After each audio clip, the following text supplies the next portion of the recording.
Hi guys, it's me Teacher Gon. In our today's video, we will talk about the addition of integers. In addition of integers, we will use two different rules on how to add integers with same sign or unlike signs. So without further ado, let's do this topic. For the first rule, we have here same signs, meaning it's either positive, positive, positive, plus positive, or negative plus negative. For the same signs, we will add the absolute values and use their signs.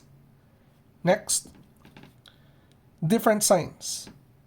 What if the integers has different signs? Ito yung rule natin.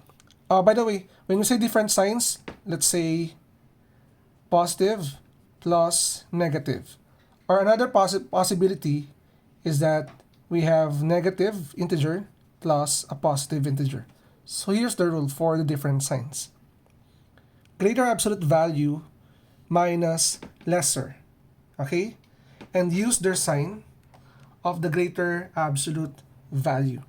So what we have here, in number 1, we have negative 8 plus negative 12. As you can see, the two integers are both negative. So meaning, we will use our rule in same signs. Here, add the absolute values and use their signs. The absolute value of negative 8 is 8. So we will add them plus. The absolute value of negative 12 is 12 or positive 12.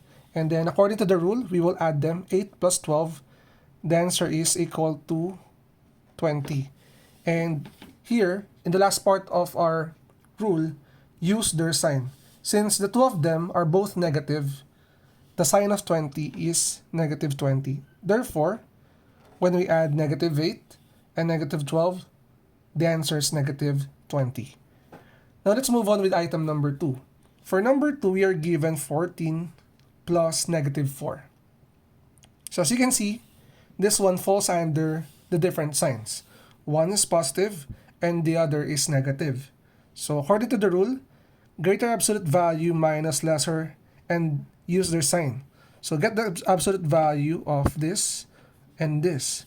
This is 14, so we will 14 minus the absolute value of negative 4, which is equal to 4.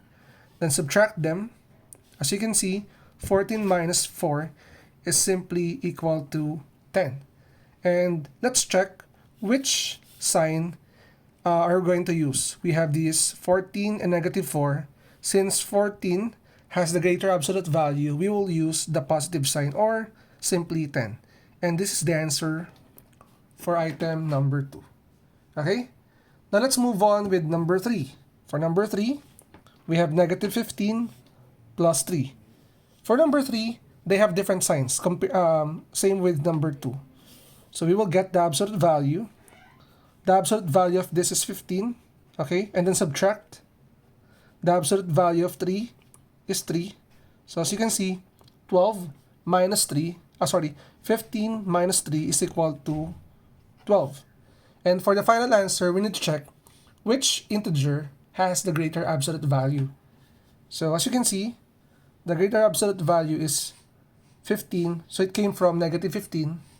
So the sign is negative. So this one is negative 12.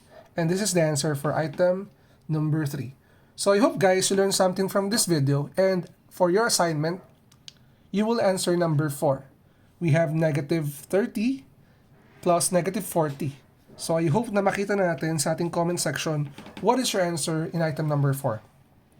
So if you're new to my channel, don't forget to like and subscribe at i-hit na rin yung bell button for you to be updated sa ating latest uploads. Again, it's me, Teacher Gon.